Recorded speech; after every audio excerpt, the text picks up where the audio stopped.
नमस्कार, आप देखना शुरू कर चुके हैं जतन चंडिका न्यूज। मैं आपकी होस्ट मौली राठौर। आइए देखते हैं। उसके पहले एक बार जोरदार ताली बजा करके माननीय योगी जी का स्वागत हो जाए। पीछे भी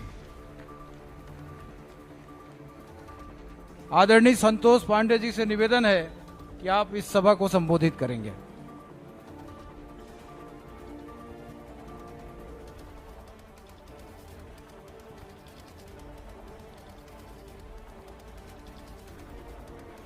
धर लो ध्वजा हाथ मां, धर लो ध्वजा हाथ मां, सब समाज साथ मां, एकता के मंत्र सब गूंजाबो, भारत मां राम राज लाबो, भारत ला विश्व गुरु बनाबो। बोलो भारत माता के, भारत माता के। नरेंद्र मोदी जिंदाबाद, जेपी नड्डा जिंदाबाद, जेपी नड्डा जिंदाबाद, योगी आदित्यनाथ जी जिंदाबाद, योगी आदित्यनाथ जी जिंदाबाद। छत्तीसगढ़ महतारी की, भारत माता के। छत्तीसगढ़ की धरती में संस्कारधानी राजनांदगांव लोकसभा क्षेत्र के आज इस कुमरदा क्षेत्र में खुज्जी, मानपुर, मोहला, डोंगरगांव, डोंगरगढ़, राजनांदगांव ऐसे भिन्न भिन्न क्षेत्र से आए हुए सभी आम नागरिकों को, मतदाताओं को, भाइयों को, बहनों को संबोधित करने के लिए हम सब के मध्य में आए। ऐसे भगवान राम की धरती, राम जन्मभूमि से भगवान कृष्ण की मथुरा जहां है, जहां भगवान भोलेनाथ का काशी विश्वनाथ और ऐसे श्रद्धा केंद्रों को जिन्होंने सम्मान दिया, ऐसे योगी आदित्यनाथ जी, उत्तर प्रदेश के मुख्यमंत्री जी का माता कौशल्या की धरती में हृदय से अभिनंदन है, स्वागत है।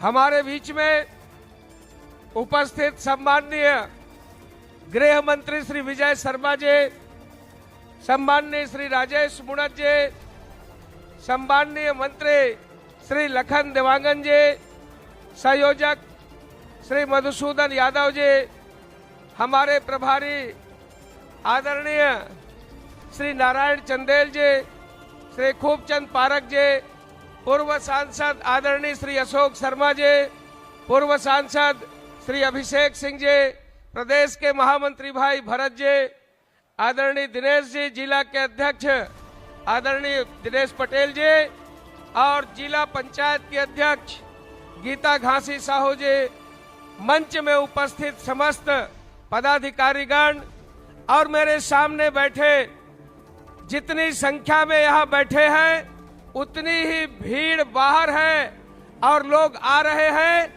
ऐसे आप सभी भाइयों बहनों को मैं हृदय से प्रणाम करता हूं, आप सबका अभिनंदन करता हूं। भाइयों बहनों, आज हमारे क्षेत्र में माननीय योगी आदित्यनाथ जी का आगमन हुआ है और हम सब जानते हैं कि जब से उत्तर प्रदेश में और प्रदेश में भाजपा की सरकार बनी, तब से वहां किस प्रकार से गुड गवर्नेंस, सुशासन की बात केवल होती नहीं बल्कि दिखती है। और हम भी जब अनुकरण करते हैं तो सम्माननीय योगी जी का अनुकरण करते हैं। महाजनों ये न गताः सपंथा, जो बड़े जन काम करते हैं उसको हम लोग भी अनुकरण करें। आज छत्तीसगढ़ में भी माननीय विष्णुदेव साय जी ने जो कम समय में काम किया है वो ऐतिहासिक काम है। माननीय विष्णुदेव साय जी ने जो कहा था, जो मोदी जी की गारंटी है, उसे धरातल पर उन्होंने उतारा। उन्होंने बढ़े हुए रेट में धान का दाम दिया, बोनस एक मुश्त दिया, अंतर की राशि सबके खाते में आ गई और माताओं बहनों के खाते में महतारी वंदन योजना 2 महीने का आ चुका। सभी माताओं को इसके लिए हृदय से बधाई और हृदय से आप सबको और शुभकामना है।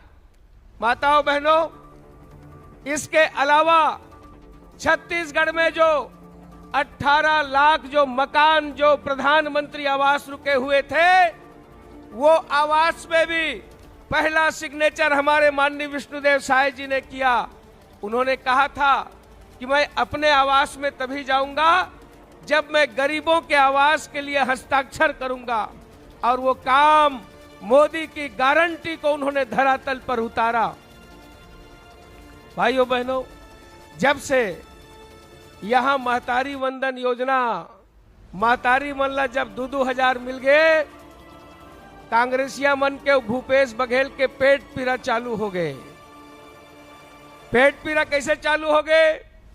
ओमन खुद कह रही है कि हमन 500 रुपया महीना देवो, सब महतारी मनला देवो, जन घोषणा पत्र में घोषित है। मैं आप मनला पूछा था, बताओ इति सियान जवान इति महतारी मन भारी संख्या में हो। आप महतारी हो, बहनी हो, आप मल्ला 500 रुपया महीना 5 साल में 1 महीना भी मिलिस का? कोनो लाइती मिले हो कोई बता दो। 1 महीना भी नहीं मिला।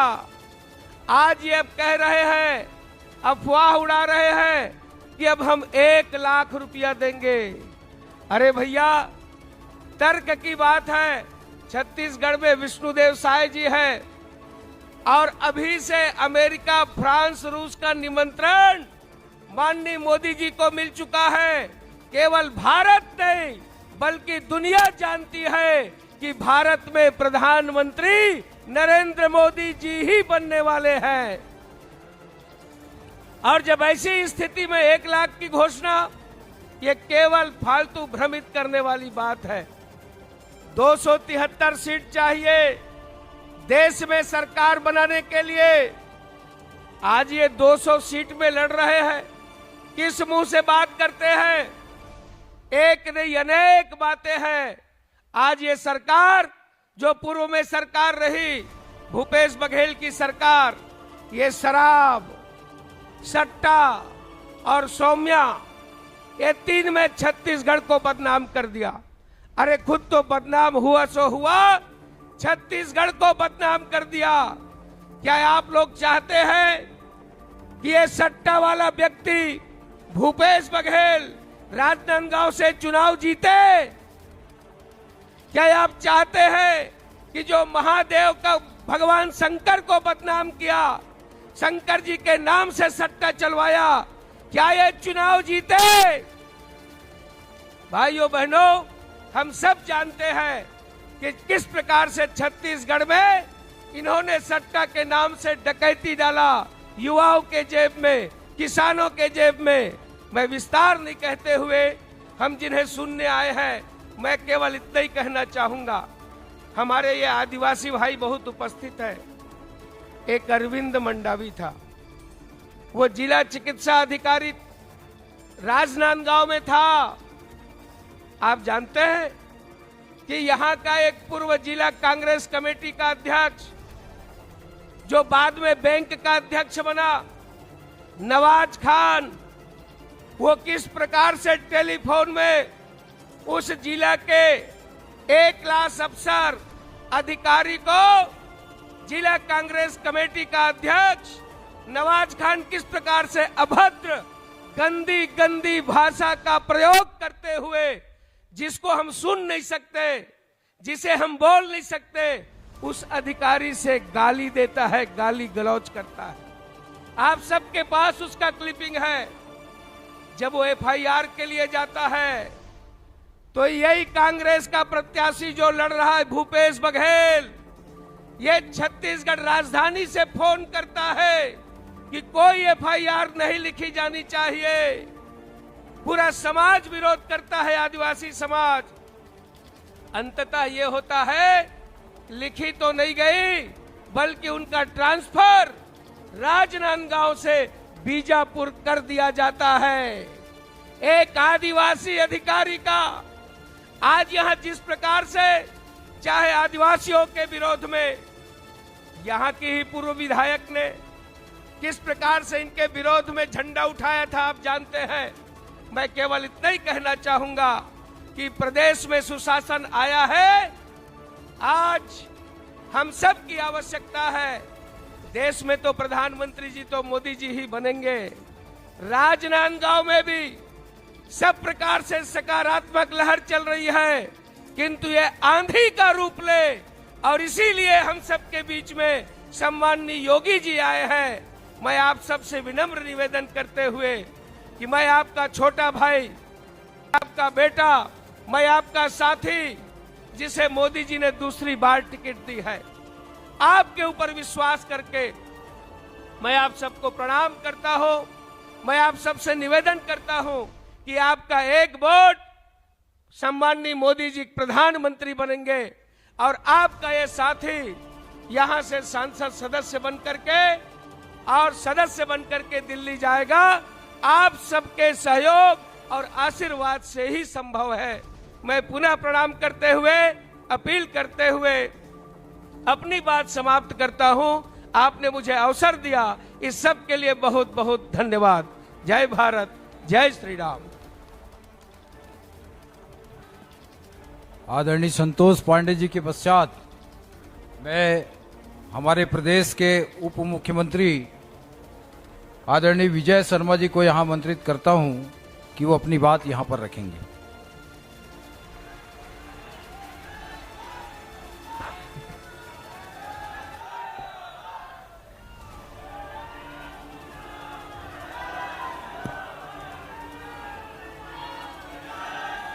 जय जय श्री राम, जय जय श्री राम। पूरा उत्तर प्रदेश में गुंडन के सरकार रही से, पूरा उत्तर प्रदेश में माफिया के सरकार रही से, सबला उल्टा लटका लटका के सीधा करैया हमर मुखिया आदरणीय योगी आदित्यनाथ जी मंच में विराजे हैं। भैया जोरदार ताली के साथ एक बार उनका स्वागत और अभिनंदन।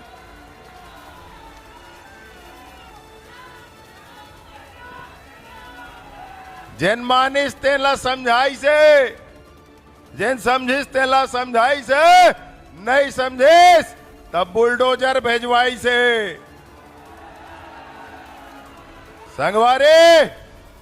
संगवारी वो कवर्धा के चुनाव रही से भूपेश बघेल का ये अकबर और ढेबर के सरकार चलत रही से, वो सरकार चलत रही से, कवर्धा के चुनाव रही से, बड़ा खतरनाक चुनाव। ओ माननीय हमारा आदित्यनाथ जी कवर्धा के धरती मां इसने पधारे रहीन भैया, और सब जनता से अपील करे रहीन है कि चिंता कोई बात के जहन करो, जब बेरा पर ही तब मैं आ जाऊं। फिर याद रखूं भैया, कमल के निशान में आपके साथ समर्थन हुए, और मैं आज देख लूंगा कवर्धा के विधायक बन के आपके आगू हाथ जोड़े खड़े हो भैया। मैं माननीय योगी जी के पराक्रम से हम सब जन जन परिचित हनगा, जन जन परिचित हन। हम देखे हन, हम सुने हन, हम जाना थन कि कथे के मिट्टी में मिला दूंगा तो मिट्टी में मिला के रख देतेगा। हम देखे हन सब बात ला। संगवारी दो तीन ठा बात है भैया, मंच में बड़े बड़े लोगन बिराजे हैं, और बात ला मैं जल्दी खत्म करूं।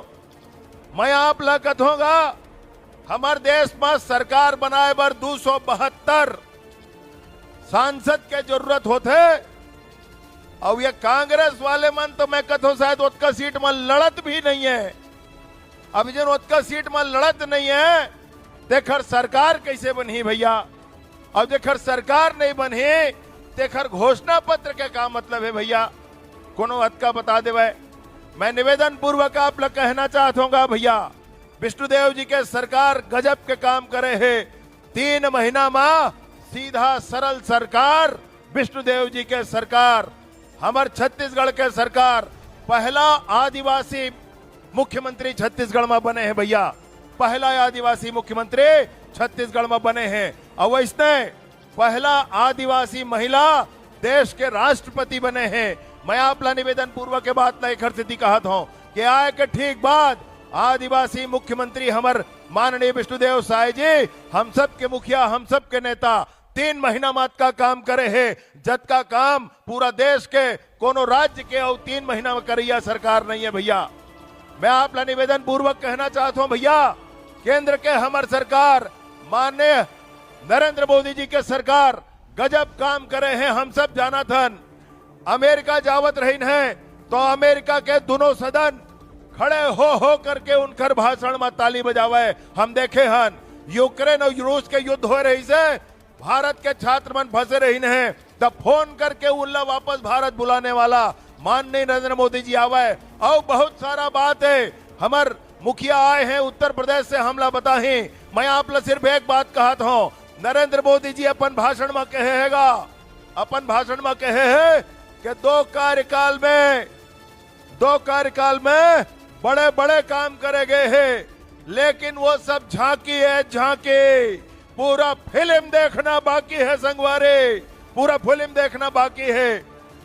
यही से निवेदन हैगा अवैया 26 तारीख को कमल के निशान में ईवीएम मशीन में 3रे नंबर में बटन दबा करके संतोष पांडे जी को प्रचंड मतों से विजयी बनाए और यशस्वी प्रधानमंत्री माननीय नरेंद्र मोदी जी को, जिन्होंने पूरी दुनिया में हमारे देश के सामर्थ्य का डंका बजाया, उनको 3री बार देश के प्रधानमंत्री बनाए। बहुत बहुत धन्यवाद।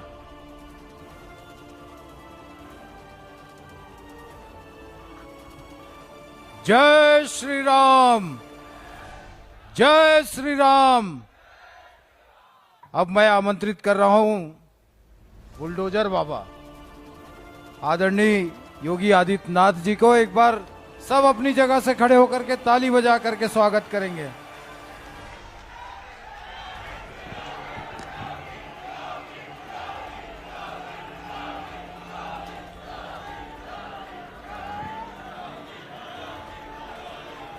भारत माता की, भारत माता की, भारत माता की।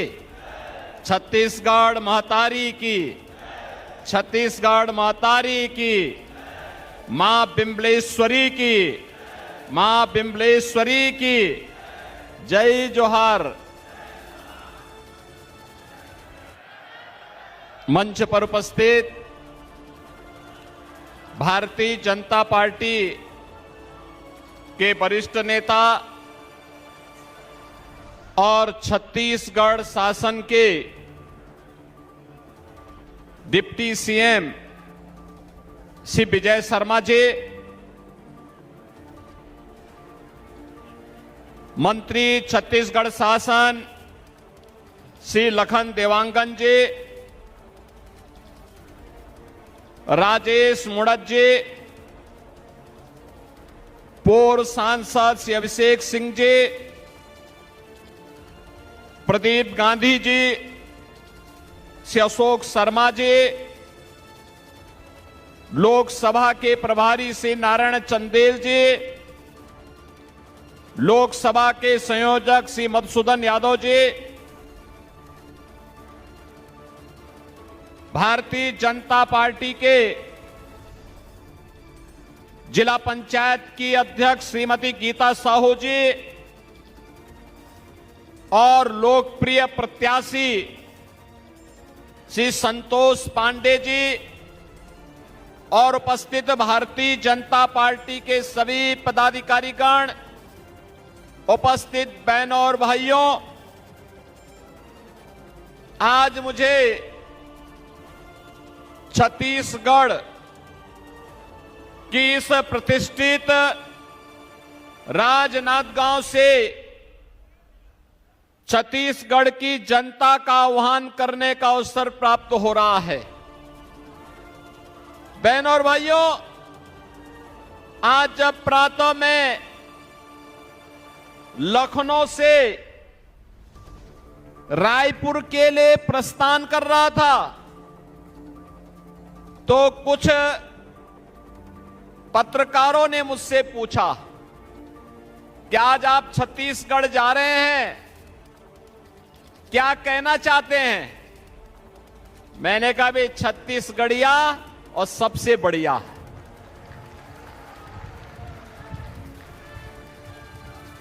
लोगों ने कहा कैसे? मैंने कहा भी ननिहाल किसको अच्छा नहीं लगता है, और छत्तीसगढ़ तो हमारे आराध्य प्रभु श्री राम का ननिहाल है, माता कौशल्या का मायका है। जितने अभिभूत उत्तर प्रदेश वासी और देशवासी हुए हैं, अयोध्या में 500 वर्षों के बाद रामलला के पुनरागमन पर उससे ज्यादा खुशी छत्तीसगढ़ वासियों को है। और इसीलिए तो छत्तीसगढ़ के बहन और भाई जहां अभिभूत हैं, आनंदित हैं, वहीं मुझे छत्तीसगढ़ के अपने बहन भाइयों के साथ आज चुनावी सभाओं के माध्यम से संवाद बनाने का अवसर प्राप्त होगा। तो स्वाभाविक रूप से जो प्रभु के आगमन पर अभिभूत हो, आनंदित हो, उनसे बढ़िया दूसरा तो नहीं होगा। और इसलिए मैंने कहा छत्तीसगढ़िया तो सबसे बढ़िया। बहनों और भाइयों, छत्तीसगढ़ अपनी पहचान आज से नहीं, हजारों वर्षों से अपनी इस विरासत का संरक्षण करती आ रही है।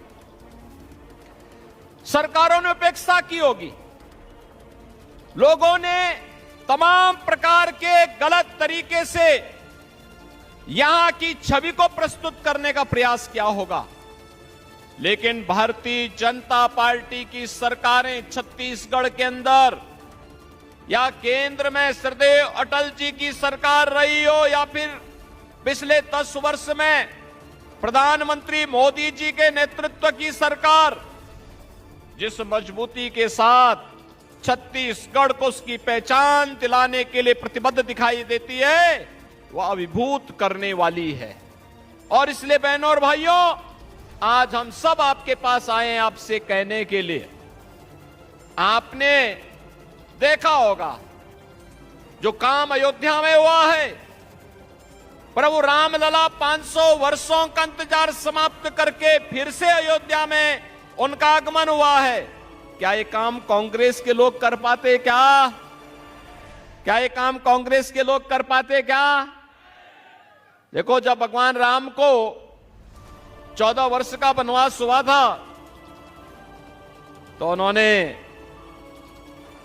उस समय भी उस कालखंड का उपयोग भी कहां किया? सबसे पहले जब अपने स्वयं के अयोध्या से उनको वन के लिए जाना पड़ा तो उन्होंने इसी छत्तीसगढ़ की तरफ रुख किया, क्योंकि ननिहाल नजदीक था। और पहले चित्रकूट आए और फिर ही दंडकारण्य होते हुए पंचवटी की तरफ गए। और उस समय भी उनके सामने चुनौती थी, और चुनौती यही थी कि उस समय भी रावण के कुछ राक्षस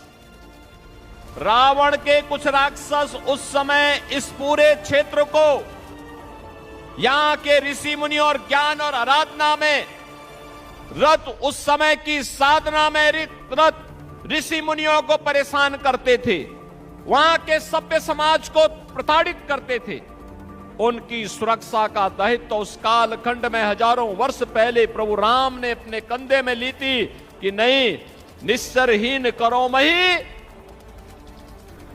का संकल्प लेकर के उन्होंने इसी धरती पर इसको राक्षस विहीन करने का जो संकल्प लिया, उसी का परिणाम था कि लंका के राजा रावण को भी अंततः अपनी पूरी खानदान के साथ दूसरे लोक के लिए प्रस्थान करना पड़ा था। बहनों और भाइयों, प्रभु राम की इस महिमा की भूमि छत्तीसगढ़ में आकर के कौन लोग अभिभूत नहीं होंगे। जब रायपुर में भगवान राम का मंदिर बन रहा था, डॉक्टर रमन सिंह जी उस समय यहां के मुख्यमंत्री थे। उस समय उन्होंने कहा था, मंदिर बनाते समय कहा कि अयोध्या में अभी नहीं बन पाया, लेकिन हम पहले छत्तीसगढ़ में बना रहे हैं भगवान राम का मंदिर। तो मैंने कहा, पहले तो ननिहाल में ही बालक आता है, जब अयोध्या पे छत्तीसगढ़ में रामलला आ जाएंगे तो अयोध्या में भी अब मंदिर बनने से कोई रोक नहीं पाएगा। बहनों और भाइयों, अगर अयोध्या में रामलला का प्रकटीकरण हुआ है, फिर से रामलला 500 वर्षों का इंतजार समाप्त करते हुए आए हैं, तो यह मोदी जी के कारण, प्रधानमंत्री मोदी जी के कारण। कांग्रेस के लोग तो क्या कहते थे राम हुए ही नहीं। कांग्रेस के लोग क्या कहते थे? राम हुए ही नहीं। जब राम हुए ही नहीं तो गांधी जी क्या कहते थे? हे राम। अंत में उन्होंने कहा था, रघुपति राघव राजा राम। गांधी जी के नाम पे जिन लोगों ने जीवन भर सत्ता की सत्ता दिलाई, वे लोग राम के अस्तित्व पर प्रश्न खड़ा कर रहे हैं। बहनों और भाइयों, ये केवल राम के अस्तित्व पर प्रश्न खड़ा करने की कुप्रवृत्ति नहीं, यह भारत के अस्तित्व पर प्रश्न खड़ा करने का कांग्रेस का कुत्सित चेष्टा थी। और यही कारण था, कांग्रेस ने छत्तीसगढ़ को जब अवसर मिला, पूरी तरह लूटने का कोई अवसर वे लोग चूके नहीं, कोई अवसर चूके नहीं। भारतीय जनता पार्टी की सरकारों ने, चाहे वह डॉक्टर रमन सिंह की छत्तीसगढ़ की सरकार रही हो, चाहे वह वर्तमान में श्री विष्णुदेव साय के नेतृत्व की सरकार हो, इन लोगों ने यहां के गरीबों के लिए, पिछड़ों के लिए, वनवासियों आदिवासियों के लिए, उनके उत्थान के लिए प्रधानमंत्री मोदी जी के नेतृत्व में और श्रद्धेय अटल जी के नेतृत्व में जो योजनाएं बनाई थी, कांग्रेस ने अपने 5 वर्ष के कुशासन में ही उन्हें पूरी तरह समाप्त करने का प्रयास किया, पूरी तरह समाप्त करने का प्रयास किया। और मुझे तो बताया गया कि इस प्रतिष्ठित सीट पर कांग्रेस ने यहां के पूर्व मुख्यमंत्री को, श्री भूपेश बघेल को ही अपना प्रत्याशी बनाकर के उतारा है। यानी जिनके ऊपर पहले से ही शराब घोटाले का, कोयला घोटाले का, पब्लिक सर्विस कमीशन के घोटाले का, टीएमएफ घोटाले का, गोठान घोटाले का और महादेव ऐप के घोटाले का आरोप हो और एफआईआर भी लॉन्च हो चुकी हो, और व्यक्ति पूरी ठसक के साथ चुनाव लड़ने का दुस्साहस कर रहा है, इसका मतलब वह ये मान के चलता है कि हम कितना भी बड़ा अपराध करेंगे तो हम लोग समाज की आंखों में धूल झोंक करके सत्या त्याग लेंगे। अब नहीं होने वाला है। ये नया भारत है, नया भारत। नए भारत में घोटालेबाज नहीं चलेंगे, नहीं चलेंगे। बहनों और भाइयों, घोटाले की हद तो शराब घोटाला, कोयला घोटाला, ये तो कांग्रेस की प्रवृत्ति थी। भूपेश बघेल जी ने तो अपने शासनकाल में गोबर का भी घोटाला कर डाला। आप सोचो, जिन गरीबों को खाद के लिए पैसा मिलना चाहिए था, यूरिया दुनिया के अंदर मिल रही है 3000 रुपए बोरे में, वही 300 रुपए में भारत के अंदर भारत की सरकार, मोदी सरकार दे रही है। लेकिन ये तो यहां पर कांग्रेस की सरकार ने गोबर का भी घोटाला कर डाला। बहनों और भाइयों, यहां पर मैं सोचता हूं कभी कभी गौ माता को भी तस्करों के हवाले कर दिया गया था, कसाईयों के हवाले कर दिया गया था। लब जिहाद की घटनाओं को पूरी तरह छूट दे दी गई थी। एक सामान्य भुवनेश्वर साहू के साथ किस प्रकार की घटनाएं घटित हुई थी उसके पिता ईश्वर साहू, छत्तीसगढ़ की जनता का मैं अभिनंदन करूंगा कि उन्हें विधायक बना करके लोगों ने भुवनेश्वर साहू को सच्ची श्रद्धांजलि अर्पित की। क्योंकि भुवनेश्वर साहू की एक ही गलती थी, उसने लब जिहाद का विरोध किया था, कांग्रेस सरकार की तुष्टीकरण की नीति का विरोध किया था और उस शख्स से लड़ते लड़ते अपने आप को बलिदान कर दिया था।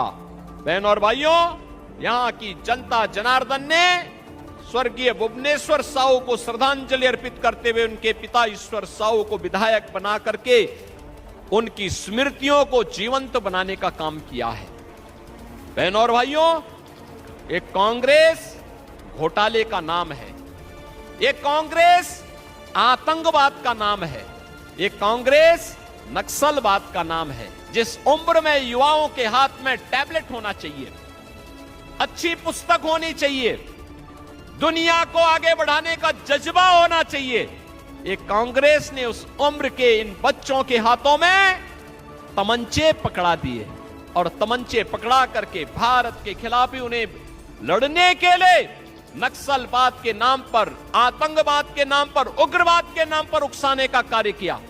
बहनों और भाइयों, अब ये देश मोदी जी के नेतृत्व में कार्य कर रहा है और आपने 10 वर्ष में बदलते हुए भारत को देखा होगा, बदलते हुए भारत को देखा होगा। 10 वर्ष में क्या ये कभी हुआ, ये कभी हो पाया देश के अंदर? बहनों और भाइयों, छत्तीसगढ़ की डॉक्टर रमन सिंह जी के नेतृत्व की पहली सरकार थी जिन्होंने 1 रुपए किलो चावल यहां के गरीबों को, यहां के आदिवासी वनवासियों को देना प्रारंभ किया था। और मोदी जी के नेतृत्व की सरकार पिछले 4 वर्ष में 80 करोड़ भारतीयों को फ्री में राशन की सुविधा का लाभ प्रदान कर रही है। कांग्रेस की सरकार के समय गरीब भूखों मरता था, भूखों मरता था, किसान आत्महत्या करता था, नौजवान पलायन करता था, महिलाओं के सामने अपनी सुरक्षा का संकट था। मोदी जी के नेतृत्व में 80 करोड़ गरीबों को फ्री में राशन की सुविधा का लाभ, 60 करोड़ गरीबों को 5 लाख रुपए की स्वास्थ्य बीमा का, आयुष्मान भारत का कवर हर वर्ष 5 लाख रुपए की। यही नहीं, 50 करोड़ गरीबों के लिए जनधन अकाउंट खोल दिए गए। जो पैसा कमीशन खोरी का कांग्रेसियों की प्रवृत्ति का हिस्सा था, मोदी जी ने जनधन अकाउंट खोल करके उसको पूरी तरह उस पर रोक लगाने का काम किया। बहनों और भाइयों, 12 करोड़ अन्नदाता किसानों को प्रधानमंत्री किसान सम्मान निधि का लाभ, 12 करोड़ गरीबों के घर में शौचालय का निर्माण, 10 करोड़ महिला स्वयंसेवी समूहों को आर्थिक स्वावलंबन के मार्ग पर अग्रसर करने का कार्य। बहनों और भाइयों, 10 करोड़ गरीबों के घर में उज्ज्वला योजना का रसोई गैस का सिलेंडर भी पहुंचा दिया गया। 4 करोड़ गरीबों के मकान मोदी जी के नेतृत्व में देश में बने। उत्तर प्रदेश ने 56 लाख गरीबों के मकान बनाए, लेकिन भूपेश बघेल की सरकार ने 18 लाख गरीबों को छत्तीसगढ़ के अंदर मकान से वंचित किया था, क्योंकि मोदी जी पैसा देना चाहते थे लेकिन भूपेश बघेल उसको लेना नहीं चाहते थे। इन गरीबों को मकान देने का, मकान न मिले, इसका दोष भी अगर किसी के ऊपर है तो कांग्रेस की सरकार के ऊपर है। 2.5 करोड़ गरीबों के घर में बिजली पहुंचाने का काम हुआ, हर घर नल की योजना लागू हुई। बहनों और भाइयों, ये सभी कार्य मोदी जी के नेतृत्व में एक नए भारत का दर्शन, कश्मीर में आतंकवाद की ताबूत पर अंतिम कील ठोकने का काम हुआ, धारा 370 समाप्त हुई, तो 3 तलाक की कुप्रथा को भी सदैव के लिए समाप्त किया गया। और आज इसीलिए भारतीय जनता पार्टी आपके पास आई है कहने के लिए कि यहां के गरीब किसानों से धान को अतिरिक्त बोनस देकर के खरीदने की परंपरा को जो डॉक्टर रमन सिंह जी ने तय किया था, उस परंपरा को कांग्रेस सरकार ने बाधित किया। श्री विष्णुदेव साय के नेतृत्व की भारतीय जनता पार्टी की सरकार ने फिर से उसको जीवित करके यहां के अन्नदाता किसानों को फिर से आर्थिक रूप से संबल देने का काम किया। 18 लाख गरीबों को मकान देने जा रही है भारतीय जनता पार्टी की सरकार। और बहनों और भाइयों, मोदी जी ने तो कहा है जो 80 करोड़ गरीबों को हम राशन दे रहे हैं, अगले 5 वर्ष तक हम निरंतर जारी रखेंगे।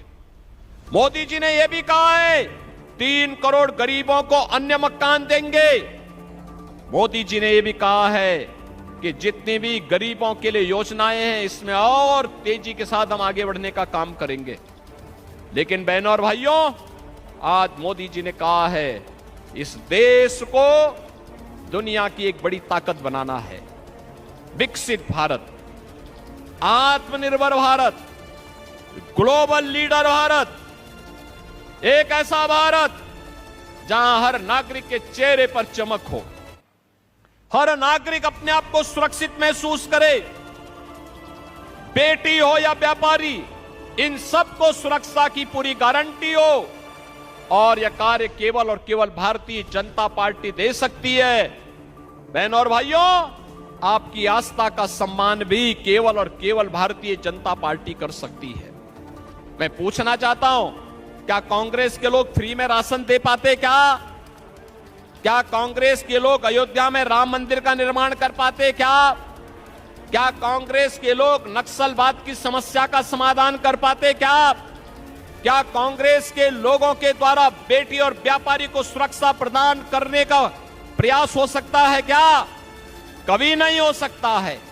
ये कांग्रेस तो समस्या का नाम है, ये समस्या देती है। भारतीय जनता पार्टी समाधान का नाम है और भारतीय जनता पार्टी के इसी समाधान को लेकर के आज हम सब आपके पास आए हैं कि मोदी जी को आपने 2 कार्यकाल दिए हैं, तीसरा कार्यकाल भी सौंपिए। बहनों भाइयों, अभी देश के अंदर चुनाव हुए हैं, 102 लोकसभा सीटों पर चुनाव हुए हैं। पूरे देश के अंदर एक ही लहर है, एक ही आवाज है, और वह आवाज है कि फिर एक बार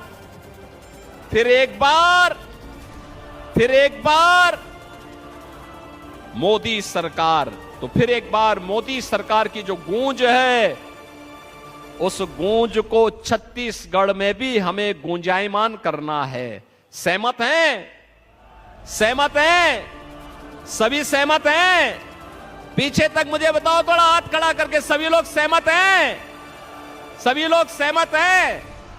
भारतीय जनता पार्टी ने मोदी जी के प्रतिनिधि के रूप में इस राजनांदगांव में श्री संतोष पांडे को फिर अपना प्रत्याशी बनाकर के उतारा है। सभी लोग सहमत हैं ना? 26 को चुनाव होने हैं और बहनों और भाइयों, 26 के चुनाव में आप सबको संतोष पांडे और मोदी जी का प्रतिनिधि बनकर के घर घर जाना होगा। सहमत है ना? सहमत है? जाएंगे, विजयी बना के लाएंगे। जो लोग जातिवाद के नाम पर और अन्य तमाम वाद के आधार पर यहां बांटना चाहते हैं, उनको दरकिनार करेंगे।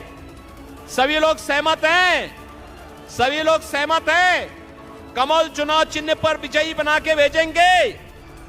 बहनों और भाइयों, आप सबसे मेरी अपील है, किसी संतोष पांडे जी को कमल चुनाव चिन्ह पर भारी बहुमत से विजयी बनाने का आप कार्य करेंगे। आप सब मेरे साथ बोलेंगे, भारत माता की, भारत माता की, भारत माता की।